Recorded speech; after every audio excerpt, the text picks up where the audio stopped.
this transmission is for demo purposes. Okay. It's actually half the transmission. The missing half is the large motor generator that would go about here. Right. And it just couples into the ring here. Okay. The reason there's a crank on it, the crank goes in where the engine would couple to the whole thing, but from the other side.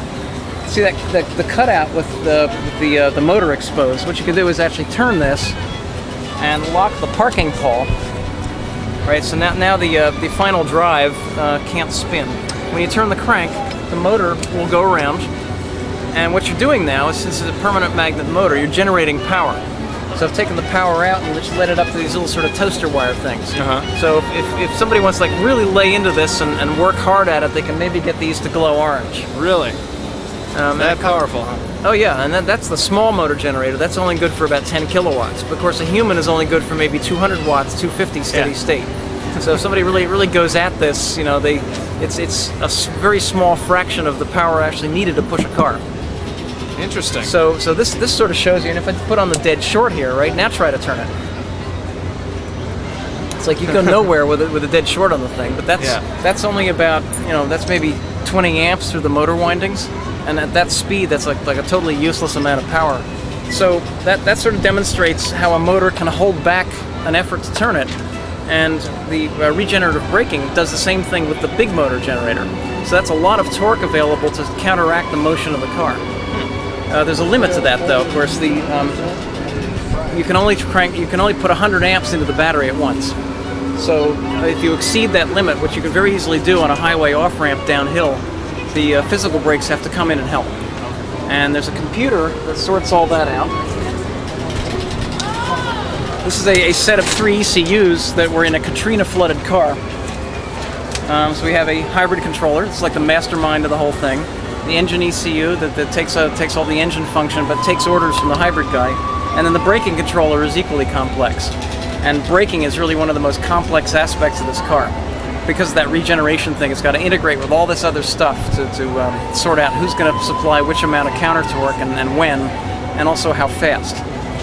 One really interesting aspect of the braking is that there's a sensor mounted on the pedal, so a quick swing means a panic stop. And in that case, the braking computer just takes over immediately and just start grabbing the physical brakes. Doesn't even have the conversation with the hybrid controller about how much torque it wants. At that point, it's a safety thing, and you have to just stop the car. But you know, these 3 computers are pretty much the major driving components as you're tooling down the road. You see a sign here that says you have some MPG hints. What do you usually tell people to get better miles per gallon? I tell them the same standard stuff that we have known since like 1970 odd, which is embodied in this little free fuel paper here. You know, get your tires pumped up. Don't jackrabbit start. Try to stay off your brakes as much as possible. Drift into lights. All the things that people do not do on the road now. And following distance is another big factor. Following distance is kind of my pet rant these days because, you know, as a hybrid driver, as an anything driver really, you get tailgated a lot. But if I'm doing sort of a slow takeoff or a long glide into a light, right, because I don't need to use any extra energy for it, the F-350 behind me just doesn't understand. And he's like this behind the wheel and getting all road ragey about it. This is why I implemented something called the Yuppie button. And what that is a little button on the steering column and a bit of electronics to light all of the bright lights on the back of the car. So brake, reverse, and turn signals come on all at once. That's an attention-getting thing, and it's fairly bright. And that coupled with my hand going out the window indicating go around, with the thumb, not the finger, because they might misinterpret which finger is in use here, is pretty clear indication that, yeah, I'm going slow, deal with it, go around me or back off. And many people got this lesson on the way out to Hybrid Fest this time. They needed it. I mean, the carnage on the roads out there is, you know, a direct result of people just being stupid about it. There are some great sites like the amateur scientist articles on traffic waves.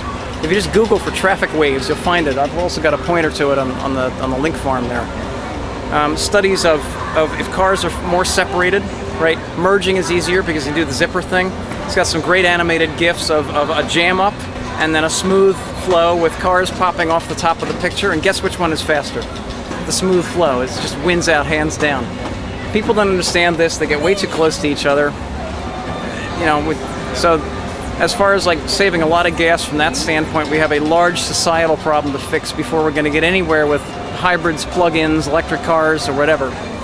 I've been asking everyone, of the alternative fuels, which one do you think is best? I have no particular favorite at this point. I haven't really learned enough about each one, and there's too much rumor about all of them.